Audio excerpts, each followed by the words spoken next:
how do you define digital identity and how it pertains to unstoppable domains? It's a tough concept because it's very broad. Our identity online is divided up into all of these different pieces and all these different usernames and handles. A Web3 domain name is going to become your identity across all these use cases and across your apps. So my Venmo handle only works inside of Venmo, but Brad.crypto works inside of 200 crypto wallets or exchanges today. Exact same username across all of your apps. So there's the interoperability piece that's really important. And then there's all of these different use cases. So you're going to be able to send me an email to Brad.crypto, send me money to Brad.crypto, check out my personal profile and website. So like all of these things where you used to have all these different identifiers and identities, now roll it up into one that you control. It's way safer. The user is going to have ownership of their handle, ownership of their data associated with that handle, the ability to have privacy, the ability to monetize it. It's basically sovereignty, property rights on the internet that don't exist today.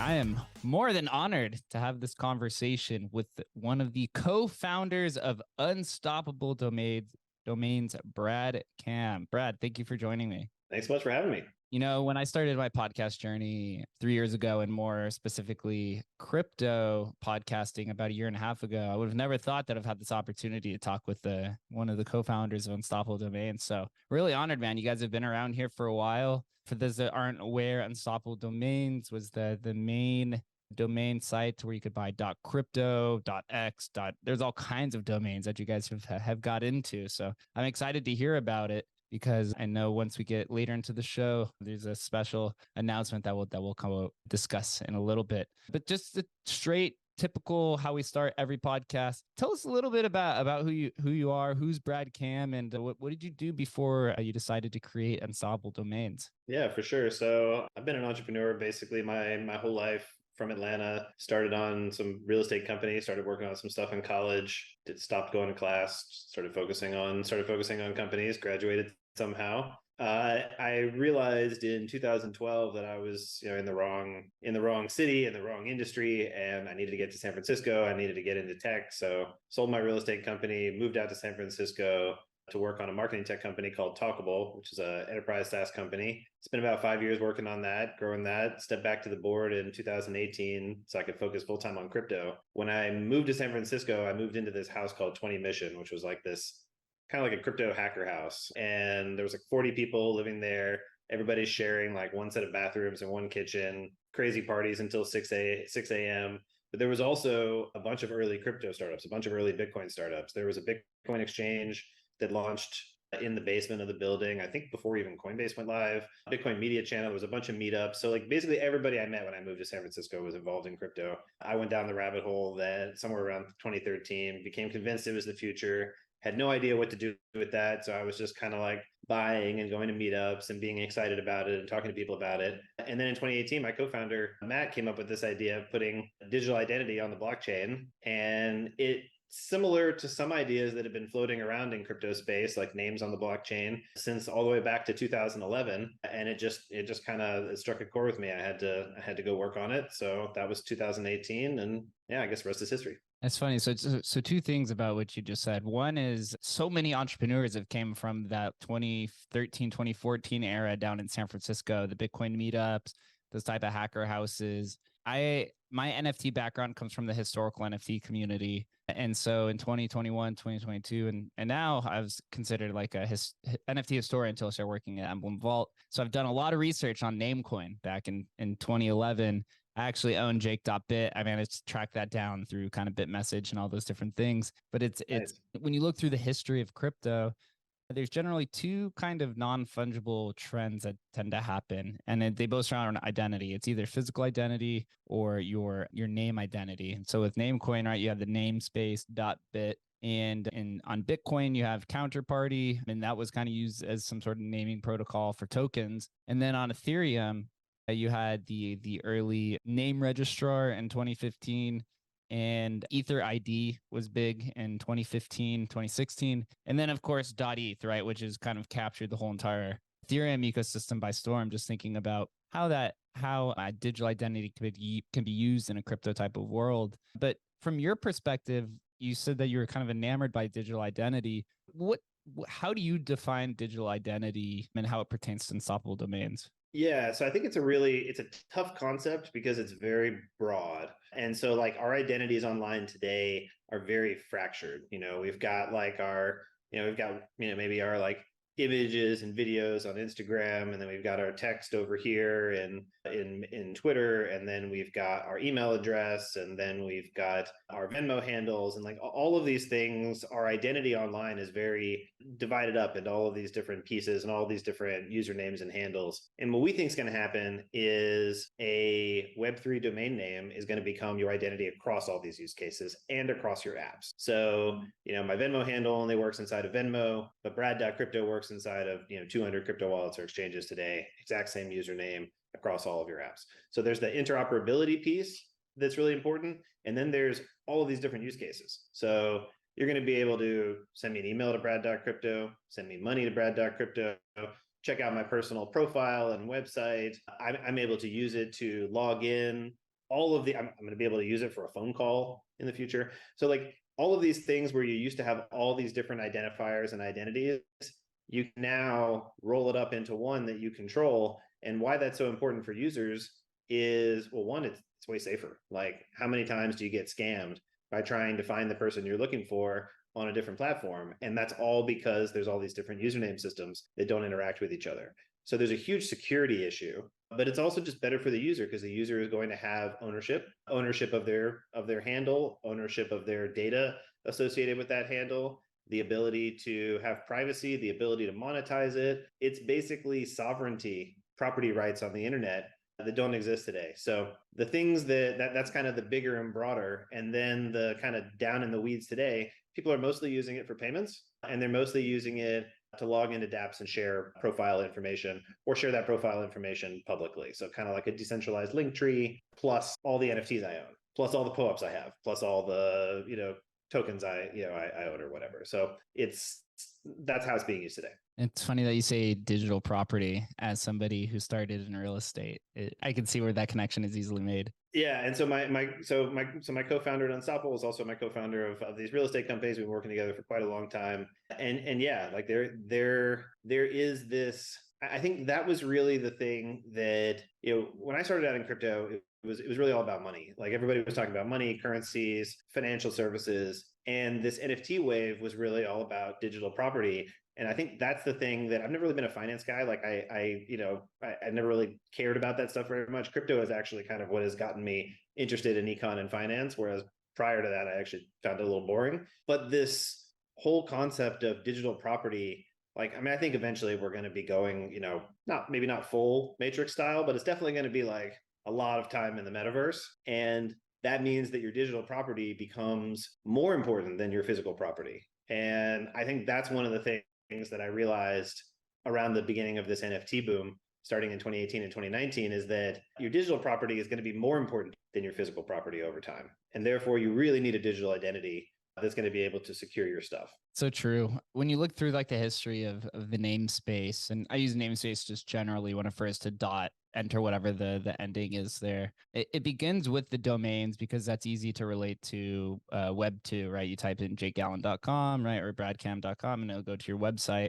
Once you start speculating and saying, oh, this can also be your social media handle, your phone number, it can represent tickets to whatever exclusive club. And I believe I don't know if you followed the Ordinal ecosystem. They're also going through this heavy namespace boom, which maybe we'll get into a little bit later. But for those who aren't familiar with Unstoppable Domains, could you kind of walk through what's the technical behind it? How is it powered? Does it exist on multiple chains? Is .crypto on an off chain? Is it on Ethereum? Yeah, just talk through that a little bit. Yeah. So the core of the tech is a suite of smart contracts. We're on Polygon now. We have always taken this sort of blockchain agnostic approach. Like we're trying to build on the best technology for users, which means that gas fees are low and app integrations are high. Like that's basically what you want as a builder. So you'll see us build on multiple blockchains. We were on Ethereum originally for .crypto. We migrated minting to Polygon due to fees. You can of course still bridge back. So yeah, primarily Polygon today. It's a suite of smart contracts that allows you to mint NFTs into your wallet. Each domain name is an NFT. sits inside of your wallet, you own it forever. So there's no, unlike a traditional domain, there's no rental concept. It's property that you own in your wallet forever. Yeah, the squatting aspect have learned a lot about over the last few years. Why has Unstoppable Domains gone through that of not applying the quote unquote squatting filter where the domain will expire after X amount of times or years? So I think there's two concepts that get confused a lot. There's hoarding, trying to buy up a bunch of nice domains, and then there is squatting, sitting on somebody else's domain that you shouldn't have. And sitting on somebody else's domain that you shouldn't have, like a brand or a celebrity or something like that, that's very bad for the ecosystem. That can lead to scamming and all sorts of other issues. So we've done a whole bunch of work to make sure that those domains can only go to the right users.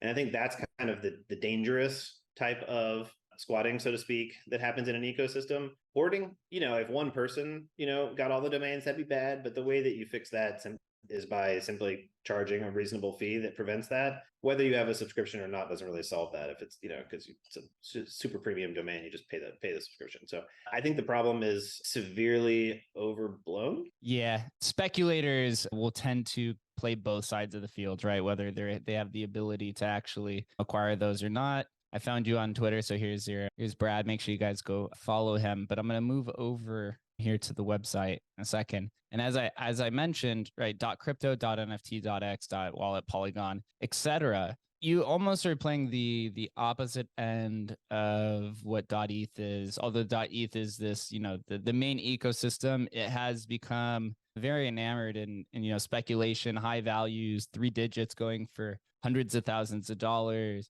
But here with Unstoppable Domains, right, you're kind of kicking the door down and saying, there's probably going to be a namespace for essentially everything, and we want to support that. How has that impacted the business model of Unstoppable Domains, where you're almost like a compartment store of Walmart, where you support everything, but the value of these domains may be less because it isn't just kept within this one tight ecosystem? So right now, what you see, these are all TLDs owned and created by Unstoppable. So you're not looking at us selling third parties right now with those. Like those are all ours. We think the market's going to be big, as you say. Like there's going to be thousands or even tens of thousands of different TLDs.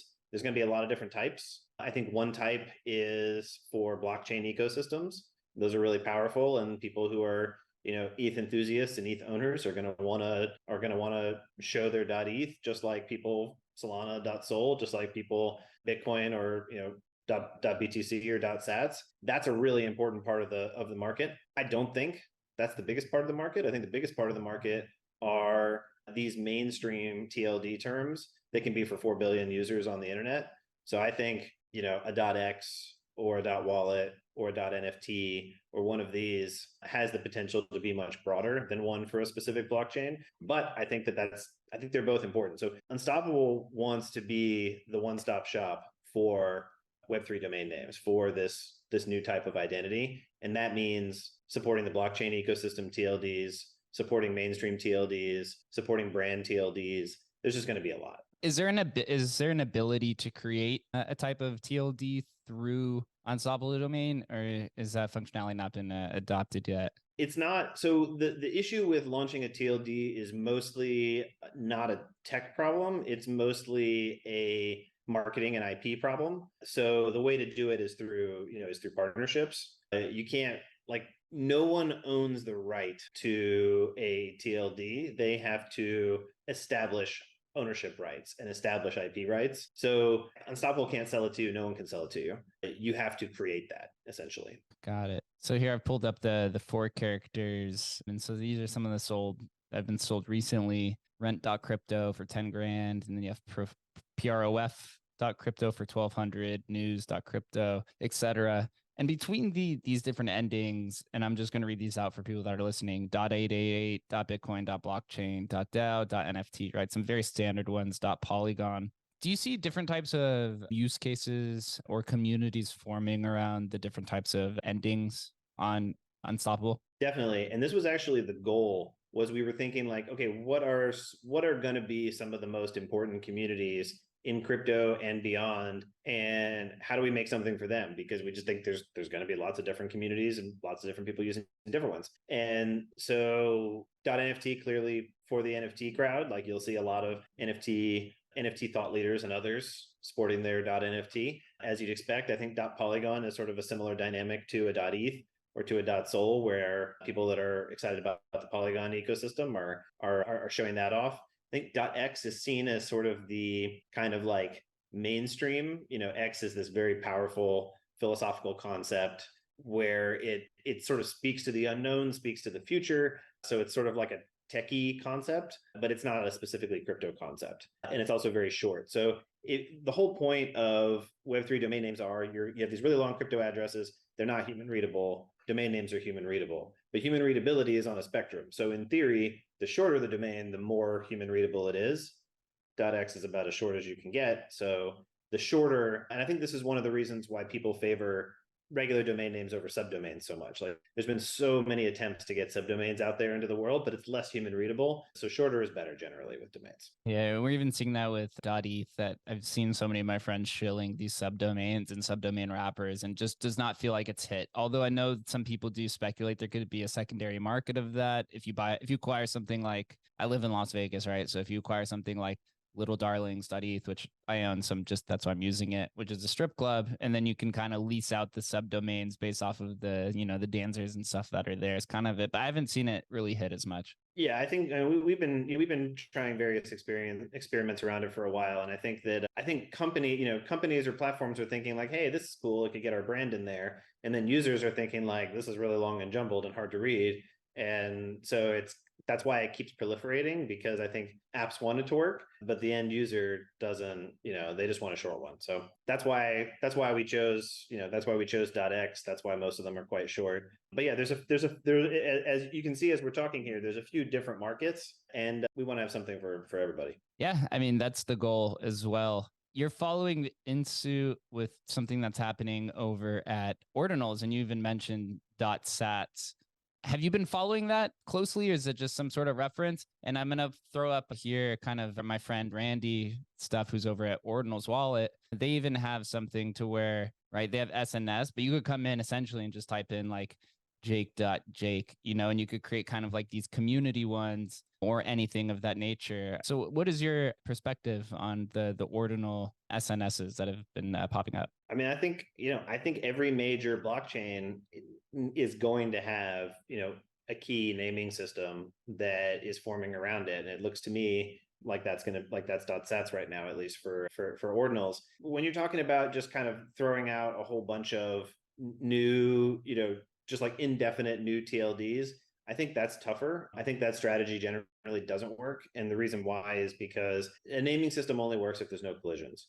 And the way to ensure that there's no collisions is to ensure that the market thinks that it's yours. And so if you just kind of have like 10 domains registered across thousands, it's not really going to work. And probably those people are going to lose money, or even worse, get tricked into sending money to the wrong person. So it's better to kind of focus in on a couple that you can really make work. And it looks to me like that's, .sats and .bitmap. But yeah, I'm excited about ordinals. I've been, it feels like Bitcoin hadn't, done that much in a while. And then like all of a sudden it's doing a ton of things, like from like basically nothing to like massive new developments every day. So it's like, I mean, I'm quite surprised actually. Like candidly, I got a little bored of Bitcoin in 2017-ish, and I kind of stopped focusing on it because there was just all the fun stuff was happening somewhere else. And like all of a sudden, starting in like whatever that was, February, March, I think I started following in April. I bought a bunch of NFT collections and stuff. So like I got all the usual suspects. Yeah, it makes sense. I mean, coming from somebody who's been there since the beginning through the hacker house days of San Francisco, where I believe that's actually Casey started as well, who created Ordinals, I believe is from that San Francisco kind of Bitcoin startup area. It really makes a lot of sense. Question two, if we're going to backtrack a little bit about the bull run that happened, this was the coming out party for Unstoppable Domains, for .eth, for just NFTs in general. Take us through how Unstoppable rode that wave up, and then through the crash down. Has it been, or how has that changed since the market has kind of dwindled down? Yeah, it's totally crazy. So I spoke at NFT NYC in 2019. There were 200 people there. I don't think any company was doing more than probably, maybe 1 million in revenue or something at the most. But the community was just alive. Like it was just so, everybody there was a builder. Everybody was so excited. There was probably like, 50 different types of businesses or something like that. So just the dynamism within NFTs, you could feel it even when it was tiny. And one of the discussions there was around rebranding, because NFT is a silly term and it's never going to catch on. And here we are. It did catch on. I think it took us by surprise, honestly.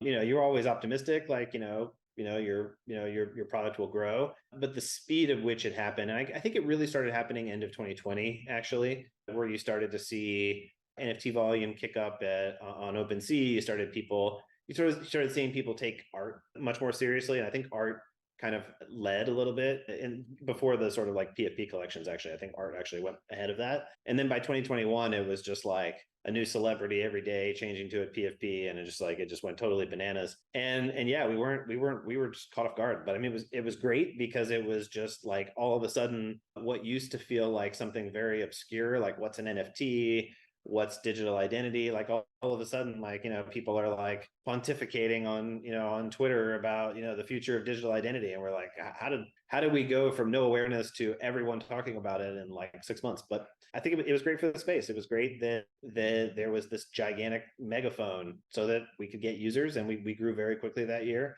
And, on the other side of it, yeah, like we're down from the peak. Everyone's down from the peak. The entire economy is down from the peak. I think that's to be expected. I think crypto is choppy, and you got to be ready for that. Like it has these multi-year cycles, and like it's not like running a normal business, which generally goes like this, but generally like this. I mean, crypto can go, it can do these crazy things, and it's normal. Like it did it in 2017, 2018. It did it in 2014, 2015 time. Like it's doing it now. It's going to do it again. So like this is the world we're in, and you have to be ready for that, emotionally and and tactically. And we're doing a lot less kind of consumer stuff, consumer attention stuff, because it doesn't work as well. And we're doing a lot more B2B-ish partnership stuff because it works great.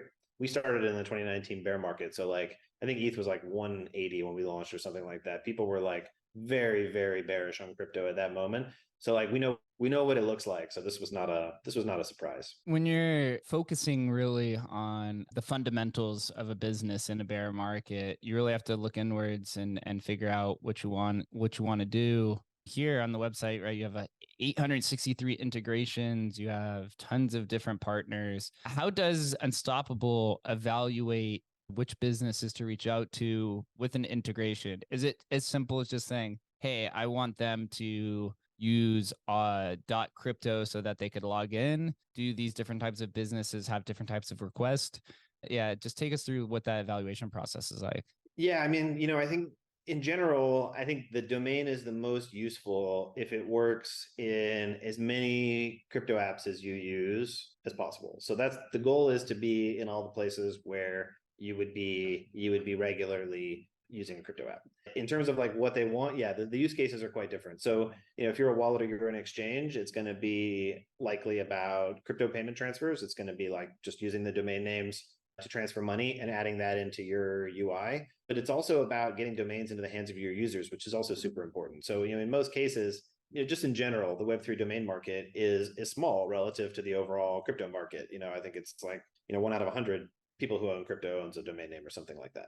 So most of it is really about distribution, like from that's what we're trying to figure out, is how do we set up something that's going to get your users to get domains so that then they'll be able to use them. That's wallets and exchanges. Dapps, it's mostly about login. So being able to share data that you opt in to share with the app. And then the ideal flow is that then you get some sort of a reward for that you get some benefit for sharing that information or proving some information about you. Yeah. And then there's also this other category, which is quite important, which are like the Etherscans or other places where you can look up information about a domain. And that's actually really important in our world, because this is sort of like a decentralized, username, phone book type system. So being able to look up somebody and then see a bunch of information about them, that's a really important use case. So that's the other like really big thing that happens a lot. You tend to forget that there's a lot of use case for this outside of flexing your 3 digits and the social clubs. So I should have led with flexing. I actually think that it is a legitimate use, because what you're trying to do is you're trying to use this new identifier so that people can recognize you across applications and contexts. And so I think, putting it out there on Twitter and flexing is actually part of it. Like, I think username systems are like, the super users of that are influencers, Twitter and Instagram and others. So like, the fact that people are flashing, like, those are your crypto influencers. It makes total sense. So as we kind of move on, Unstoppable has their own, domain service. There's tons of different domains that are out there. ENS, as we're talking about flexing, there's 3 digits, there's Pokemon Club, there's all kinds of weird clubs that come up with one another.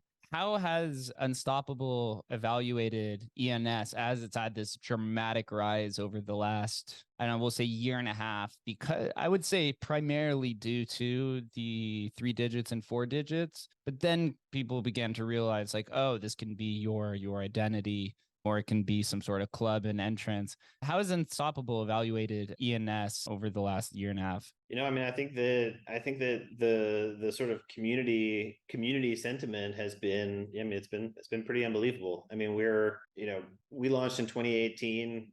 Our first version of Unstoppable was actually a registrar for .eth. So before we launched our own TLDs, we actually built a registrar for .eth. So we've been following pretty closely for a while, and I think that blockchain communities are really powerful, and .eth is showing that, as Ethereum has become, essentially the most dominant blockchain community, I would say, on Twitter.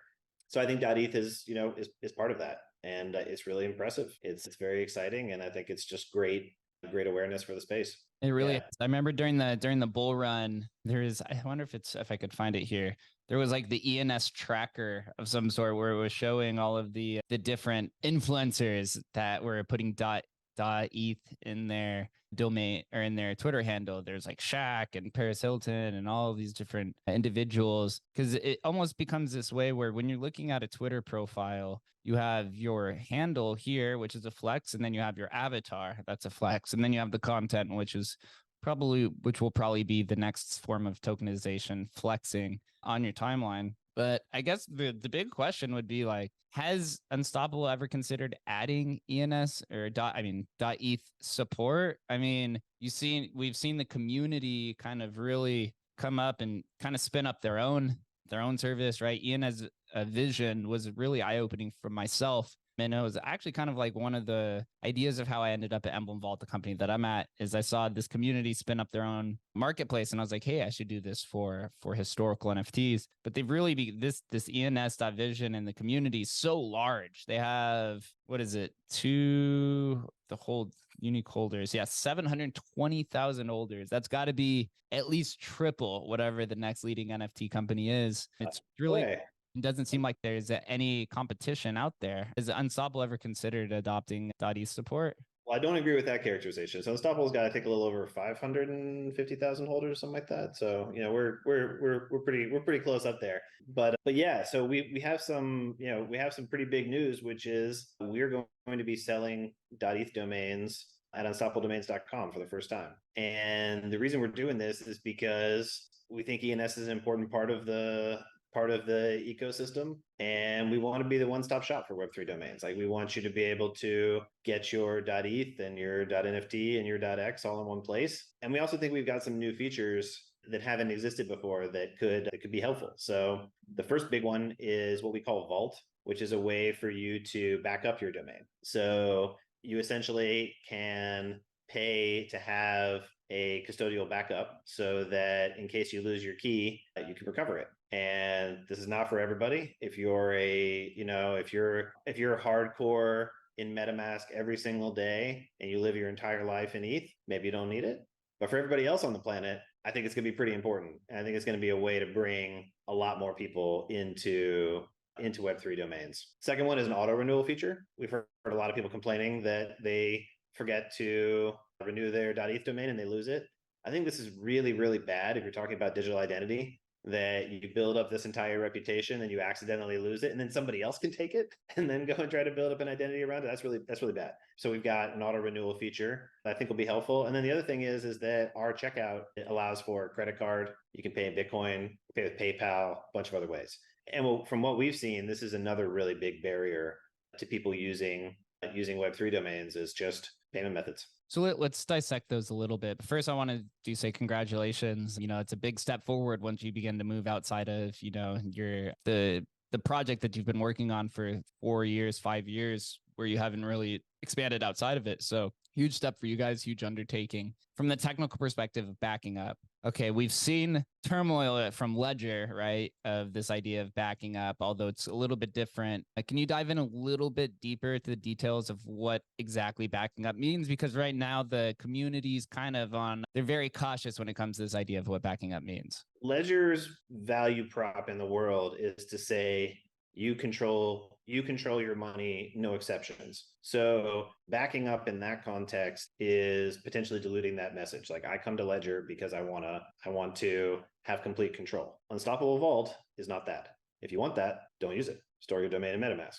It's completely different. It's closer to like a Coinbase. Mm-hmm. It's closer to that side of the spectrum. What we see is that 80+% of people store their crypto in a way where the key is not stored by them, or at least there's a backup. We think the same is going to be true for Web3 domains and NFTs, and we want to take this market and make it 10x bigger. So we're not looking for the people that are using Ledger because of that brand promise. That's a different use case. I agree. I mean, when you think about the average individual, or even the non-tech savvy individual who's eventually, or at least we hope, makes their way into crypto, they're not going to want to use MetaMask. They're probably just going to want to keep it on a platform or have it custodied by somebody that they can trust, where they could see that it's there. But also there's some sort of like guarantee where if there is an issue by the custodian, right, they get refunded, or there's some sort of process behind it. So props to you. But in terms of, I guess, Unstoppable Vault, is that a custodial service? And is there any type of like guarantees if there was something to happen to the vaulting system?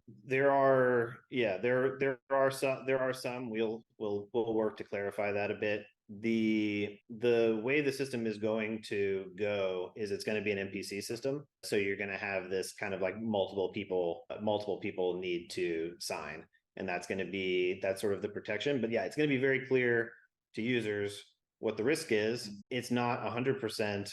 It's not the same as, it is not a proxy for storing yourself. We're trying to say store yourself or don't store yourself. So there's a very clear line between these two choices. Yeah. And auto renewal is something that the company I work for at Emblem Vault, we've done auto renewal for our Namecoin vaults, where it auto renews every 8 months. And that is a highly, highly utilized feature. I think that's why the majority of users actually store their Namecoin stuff with Emblem Vault on Ethereum, is so that they don't have to forget. But I also know from the technical side, there are complications with it at times, and it is a little bit of a difficult to technically build. So I guess I have kind of a few questions surrounding this, but the first would be, from the technical side, just explain in detail to the degree that you choose of how that'll actually work. So I think the way that it basically happens is that we have a trigger to go and pay for the renewal for you and charge your credit card. That's how V1 works. I think there's going to be more payment methods as well, but that's how it starts.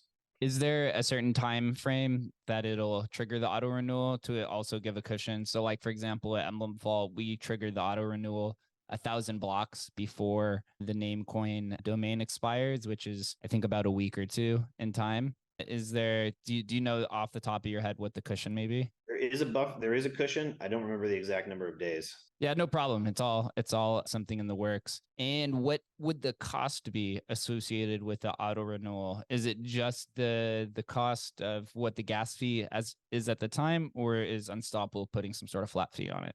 There's a $4 flat fee. Fantastic. Amazing. And it's when you auto renewal, it's for any extended time. So let's say I extend it for 4 years, and then up on 4 years and the auto renewal triggers, will it trigger it for another 4 years, or will it trigger it for just 1 year or the 8 months or whatever it is? I think it's going to be just 1 year. Yeah.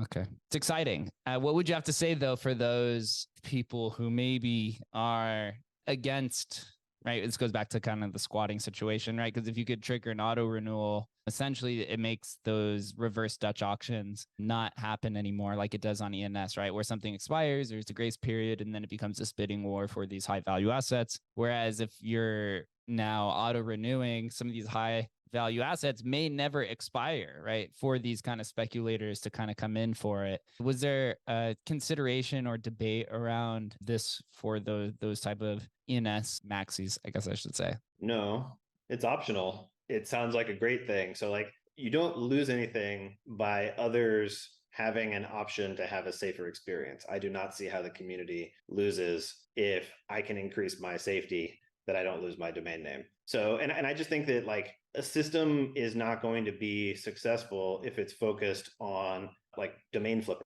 Like that is not the way that we get to, 4 billion users. So I don't know. That's not going to be a primary concern of ours. Making users safer feels way more important. Good. Yeah. It's speculation drives, liquidity, which drives developer activity. But if you want to make it to the mainstream, I think the speculation definitely has to decrease. And then what was escaping me, what was the third improvement that Unstoppable was bringing to ENS? Oh, the payment methods. So yes, with dollars. Can you dive into a little bit more details, or is it just straightforward? You put in your credit card or your debit card and you just pay for whatever it is? That's it. Yeah. We want to make it just as easy as, going to an e-commerce store. And especially internationally, PayPal has also wound up being a pretty important method. So, what we see, I think we see more than 50% of transactions come from credit card or debit. And then there's maybe another 20-ish from PayPal and maybe another 30-ish from crypto. And that's all methods, including, Bitcoin, ETH, whatever. So anyway, I think again, this is just another way to expand the user pool. Yeah, I believe when NFTs were going through that boom and Coinbase was going to create their NFT marketplace, everyone was hoping that there is going to be NFTs purchasable in USD because everyone knew that would be kind of that big breakthrough.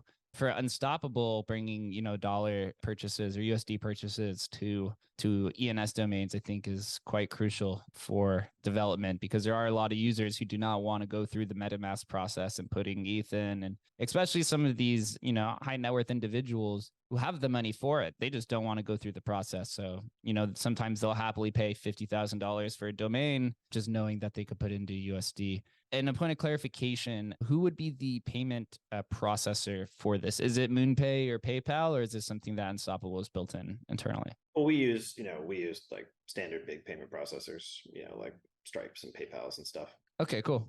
Yeah, I support that as well. Well, I congratulate you on that. And for my own, to satisfy my own curiosity, does this mean that Unstoppable may look towards other communities in the future? Things like Namecoin from the historical value, things from cross chains from, .sol, .tez, or maybe even whatever, or maybe even ordinals or any other domain service that pops up on Ethereum.